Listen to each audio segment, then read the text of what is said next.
Hey, today I'm going to tell you about this synthesizer. It's called the Microkorg S. I've been shopping around for synthesizer for a few years, like a couple of years now. There was like a year at this beginning where I knew I wanted to buy a synthesizer, but I still wasn't sure if I was going to do it. This is the first synthesizer I have ever played or owned, so like two firsts in one. And I would be lying to you if I told you it wasn't incredibly overwhelming to turn it on for the first time.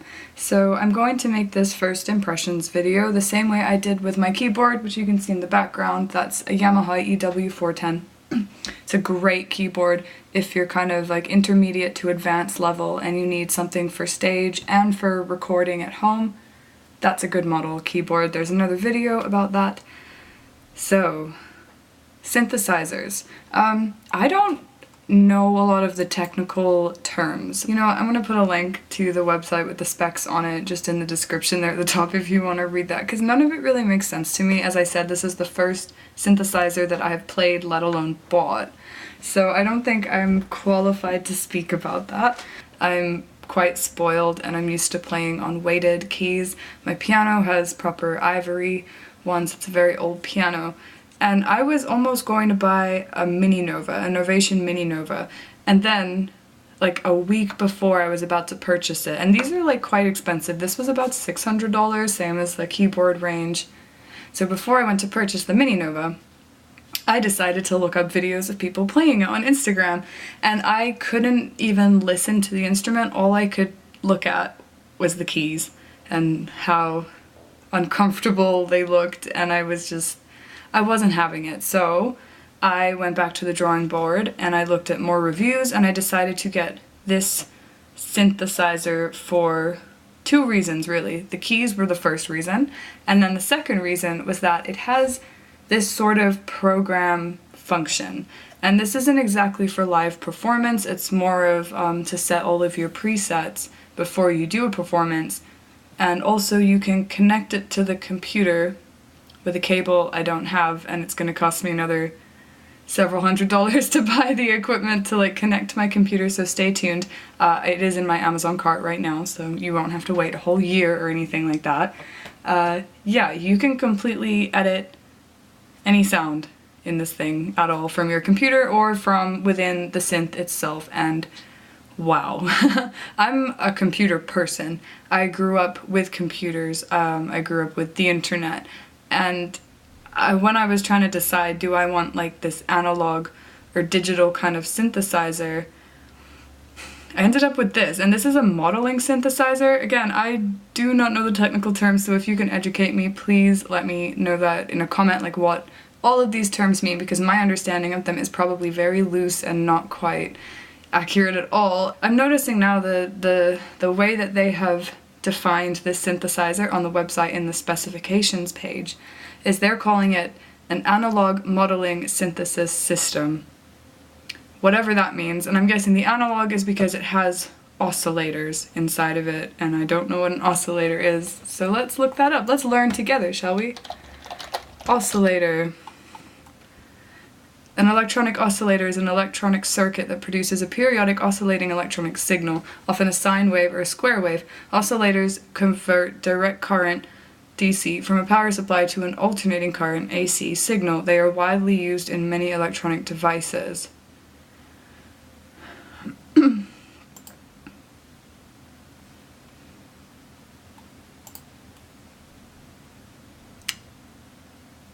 I didn't understand any of that. Cool, so I'm guessing a digital synthesizer doesn't have that? Please let me know. Again, this is just the first impressions. I promise I will be learning more about this amazing piece of equipment that I'm very, very excited about. So that's enough of me talking about this thing. I'm going to show you a little bit of what you can do with it, how I've been using it, and yeah. I feel so out of my depth talking about this thing, but just let me play it and you'll see. I'm going to show you the vocoder. I'm going to run through the Arpeggiator and I'm going to show you a little bit of how you can edit the sound, the tone that's on here, and I will also be showing you, well, I don't have to show you, there's a link in the description and you can go there to find the PDF of all of the tones, because that's one of the things with this is that it doesn't tell you what the tones are. All of the writing over this side, which is from a first glance where you think all of that would be, this is actually all of the controls for the two knobs that you use to edit the tones further than the live control knobs. I will show you in a minute, I swear. Yeah, so in the description there is a link for you to go and download the PDF from their website, don't worry, it's nothing sketchy, that tells you all of the tones that are available in each of the different program select options. Yeah, okay. Let me show you how it functions. First off, the main thing I noticed about this synthesizer was how loud it is. And it is very, very loud. I don't know if you can hear. This is with the volume at maybe 25%. And just for the sake of the video, I'm gonna turn it all the way up. But I never ever do this and it scares me.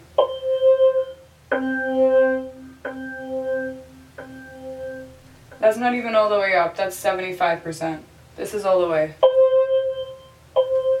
So at the top here, in the program select wheel, everything is first of all with the presets. They're all grouped by genre. First you have trance. Oh, and then this button here that says A, B, C, and D. If you just click this, you can go through all of the presets. I'm pretty sure they're all loaded except for D. All of them don't really seem to have anything on D. And you can tell which one you're on because no light behind it means it's on A. The green light means it's on B.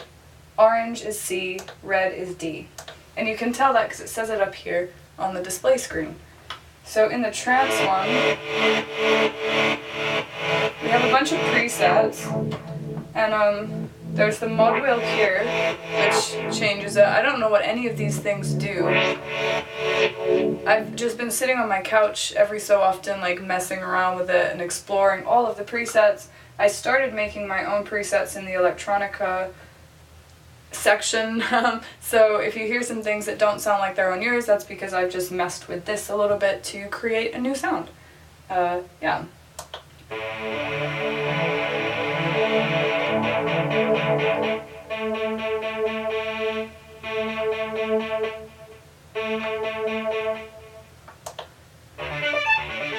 Now here's an interesting one. Over here you can see when I press that first key, I don't know if you can actually see from there, that this light over here is now red. And this is the Arpeggiator light. So it's currently creating an arp. It's arpeggiating the first note that I played. So if I play 3 notes, it's going to create an arpeggiate, it's going to arpeggiate them. I don't know, like, which tense do I use? And if you add in more, see, it says it had 4-note polyphony, whatever. I'm holding down 4 right now. But then if I add in 2 more, it like changes it. But I wonder if it's just cut out the bottom 2. I don't understand any of this. Shh. If you want that to stop, you just hit the arpeggiator button. Also, you'll notice here, I think you have to hold it down. Damn it. Some of them... Okay, here's one. So this one, I've just gone back into the second tone, which sounds like this. Actually, if we put the mod wheel up, it sounds more like single tone rather than this has like a delay on it or something. So we'll keep it with this. And then if I press the arpeggiator button, you'll see that it's gone orange, not red. So this means that it will arpeggiate it, but only for as long as I hold the note down.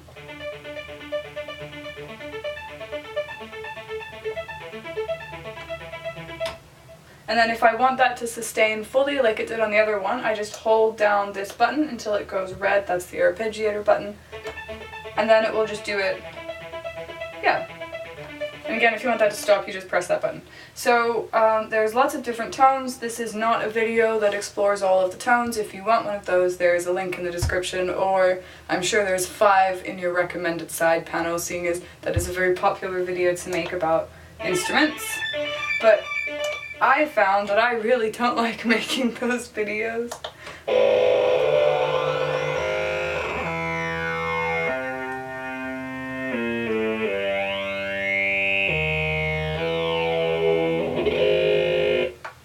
Fun. Sorry, I'm getting distracted. Every time I get, this is why I haven't made the video yet. I've had this for a couple of months now and I haven't made the video because every time I get it out I get distracted.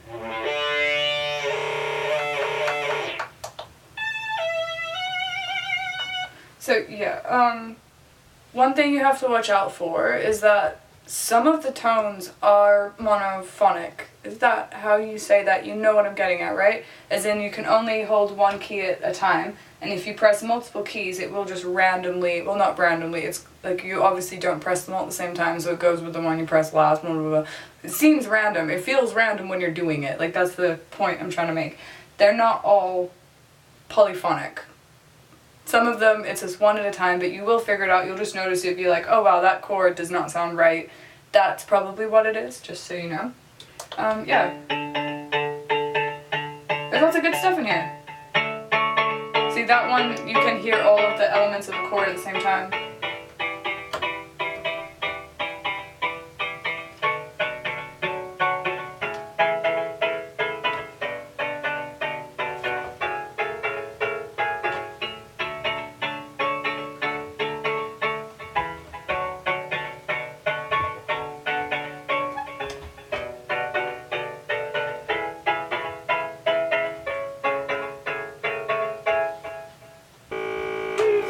Okay, next to the mod wheel is a pitch shifter.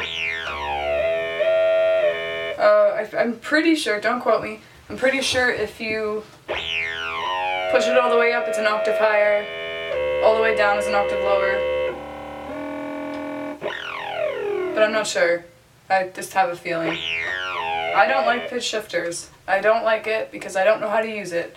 That's why I don't like it. Hate everything you don't understand, that's my motto. No, I'm just kidding, that's really awful. I don't like pitch shifters because I don't know how to use them and I'm trying to learn how to use them better, so yeah, that's why I'm not using it a lot, because I don't know, how do you get over the fact that it sounds cheesy? Help me. If I could get over that, I could probably use it a lot more, but to me it's just so cheesy to be like, oh yeah, like, I don't know. It also hurts my hand. Okay, let's get out of the techno section into electronic. Actually, we'll come back to electronica last. I'm gonna skip all the way down to the end, SE/hit. I don't really know what that means, but I looked it up and it said like sound effect/hit. This is actually my favorite area with all of the presets. My favorite tones are in here, for example. And this is one of those ones I was talking about where it's monophonic. So if I hold down a C major chord, it's just selecting the first one I hit, because I hit it with my thumb and it hit faster. Tone number 5, it's like A75, which means it's like number 5 in the A section of SE/hit. Yeah, my favorite tone ever. There's a lot of really good ones in here. Retro is also great. There's a lot of organ and guitar and bass kind of sounds in here. I spent a lot of time in this one. This one sounds like a checkout for all of your Coles flashbacks. Oh wait.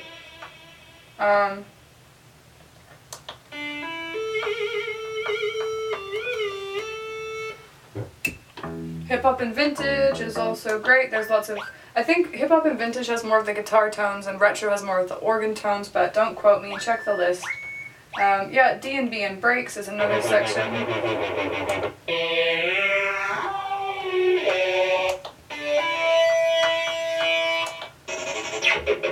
And that is a fun section.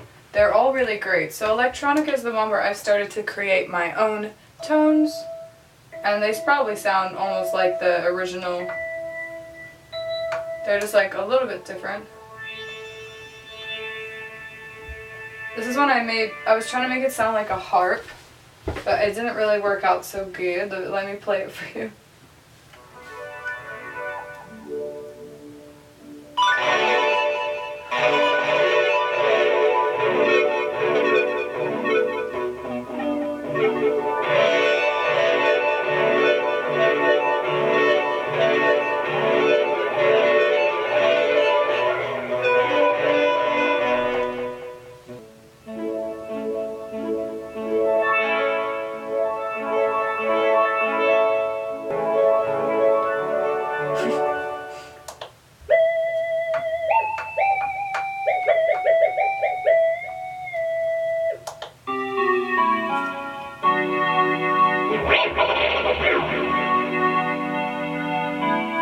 So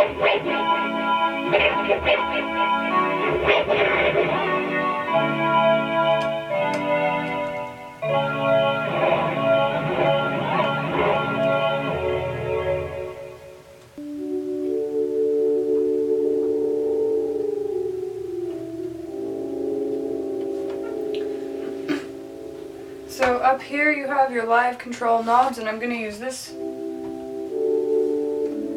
tone here to demonstrate what they are. So, well, I can't use that to demonstrate the tempo, but I did show you that earlier. I will show you again in a minute. So going in from this side, first we have tempo, which I can't show you on this tone because it doesn't do anything. The next is release, and if I turn release all the way up and press a key, it won't hold it forever, but it will feel like forever, especially if you're playing. So be careful with that because it does get really noisy if you're just...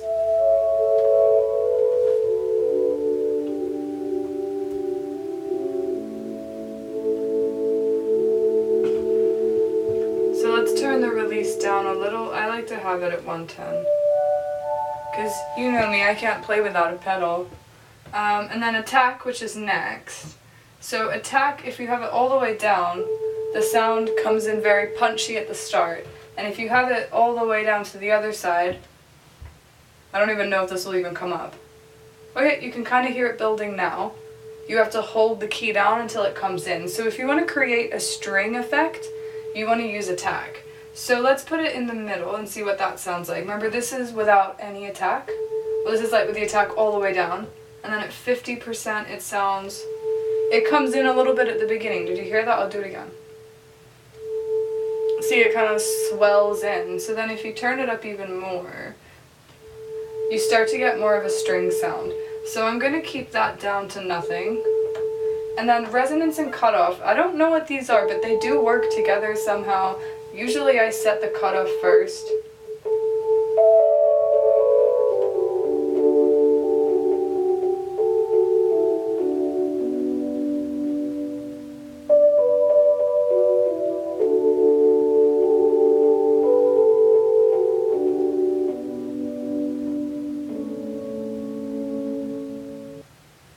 Oh, and then let me find something with an arpeggiated tone in it to show you what the tempo does. I don't know if I can make this keep going. See, this is a quite slow one. This is one that I worked on to make it slower and better. So if I turn the tempo, so the tempo all the way down. And you want to be careful doing this live, because I'm going to do it again without talking, and I'm going to turn up the synth a little bit, and you're going to hear these like artifacts, I don't know if that's the right word. You'll hear these weird kind of alien sounds in it. Okay, let me show you.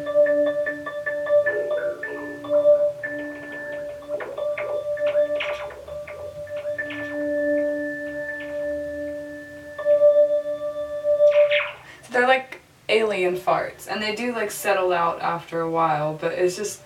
You probably want to be careful doing it live. I mean, I don't know, maybe it's your thing. Maybe that's your thing, who cares? Who cares? But I just thought you should be informed about it. So the last thing that I'm going to show you about this synthesizer is how to use this. And now I'm not very good at this, so you'll have to forgive me. This is just going to be very, very basic. But honestly, I think that's the way it should be. So I'm going to use this kind of Zelda tone.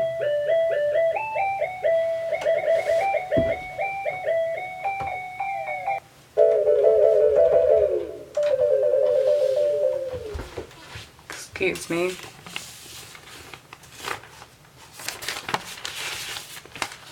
I've got the instructions right here. Don't worry, I've got the instructions. I'll stop embarrassing myself now. Editing the sound, here it is.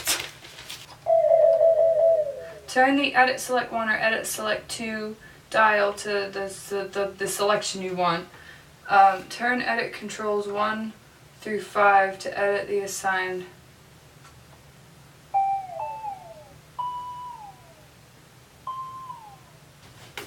Isn't this fun? We're learning together. Isn't this just great? Okay, so we've turn the knob to the one we want, and now I've noticed this button has lit up. It has lit up. This one has lit up. So I want to go over to here. There's portmanteau, and here we go. Now we know it's working, because when you edit something, this light over here now becomes useful. This light here indicates original value. So you use the screen and this light and these knobs to basically control everything. So I'm gonna turn the knob. Here, let me play the tone without any effect. It sounds like that. And now when I turn it, let's apply it fully. Doesn't sound different at all. So let's try some other things that are in here. So that was portamento that I was messing with. This next one is bend range. And I've noticed the original value on this is like kind of high up. It says it's at 2. Let's make it higher to 12. Does that affect this? Minus 12. Okay, wait, that does affect that. So that changes how the pitch wheel works. So when I put it at minus 12 and I bend down, it actually goes up. But when I put it all the way up, oh, I think I just fucked up. No, I didn't. When I put it all the way up, it actually goes quite low. So I'm going to keep that at the really high value because I think that's interesting. And now let's have a look at this one. This says tune. Actually, you know what? I don't know if I want to touch that, but it's okay because the original value light will tell us what the original value is supposed to be at. And it tells us it's at 0. So I don't know what this one does, but I'm going to guess it like puts it out of key somehow. Yeah, so we're changing the pitch of the note. This is the original value at 0. And as I turn it, it gets high up. So you know what? Let's not mess with that one because that's not a good thing to mess with, okay? So you want to keep your pitch where it should be. Let's try Os1, which is the, if I'm not mistaken, the oscillator is what makes all of the noise happen. So like, let's see how much we can change the oscillator. So the first option we have with the cutoff knob is for wave. And as you can see, well, you can't really see from where you are, but at the top screen it now says SA with a weird symbol, which I'm assuming means saw. And you're going to hear subtle changes. I'm just going to keep playing the same A major chord. The next one is SQ, which I'm guessing is square. Saw and square. And then TR, which is probably triangle. Oh, I like the way that one sounds. I think I might keep that. And then SI. I'm lost now. I don't know what these are. UO. And DI9, which I think is supposed to be a G and I think stands for digital. See, that one's cool. Yeah, I like that. And then NO5. That doesn't sound like anything. Okay, those don't sound like anything. I'm going to go back to the triangle one and keep that. So now I'm going to show you how we save this selection that we've just made. It tells us now we need to save the program, and then right underneath it says, changes you make to a program can be saved and recalled. Press the right key, select the program where you want to save it, which is, I want to save it where it was. So now that light's flashing. Press the right key once again to save the data. Oh, I think that worked. Yeah, and now that tone has replaced the one that was originally there. So that is that, and that was a pain in the butt, but I am happy that I've relearned that because I had forgotten how to do that, so thank you for facilitating that for me. And this concludes the first impressions video of the Microkorg S synthesizer. Oh my goodness, I almost forgot to show you the damn vocoder. Like, what the, how? You were really gonna let me leave without doing that? I can't believe you. Okay, so the vocoder is this little microphone, and it slots into the back of the Microkorg. Oh, I wish I could do this so you could see it, but like, this feels unsafe. So, it slots in. I scared myself just now, did you see that? Okay, and then it, so there's things on the back of it. And now, turn the volume to minimum every time you plug something in. Just take my word for it, okay? And so this plugs in to the slot that says condenser. And now you're gonna have to take the knob at the back and just turn it to like 50% for now. If you want, you can change it later. Just don't like scare yourself. So once you turn this to vocoder, and that's on the program select wheel, dial, button, whatever you want to call it, now you should have the vocoder. And there are different settings. So most of them, you actually have to hold down keys before you speak into it. And it works pretty good. I really like it, but I honestly haven't really used it that much yet. And I'm really looking forward to using it a lot more in the future. Maybe write some songs. So I don't know if any of that was like understandable to you, because it's not very clear. Hello. Hello. Hello. Hello. Hello. Hello. Hello.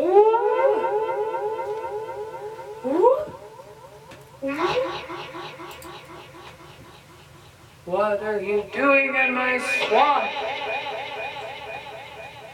My neighbors had a really loud party, and I totally thought about using this to tell them to shut the fuck up, but I didn't.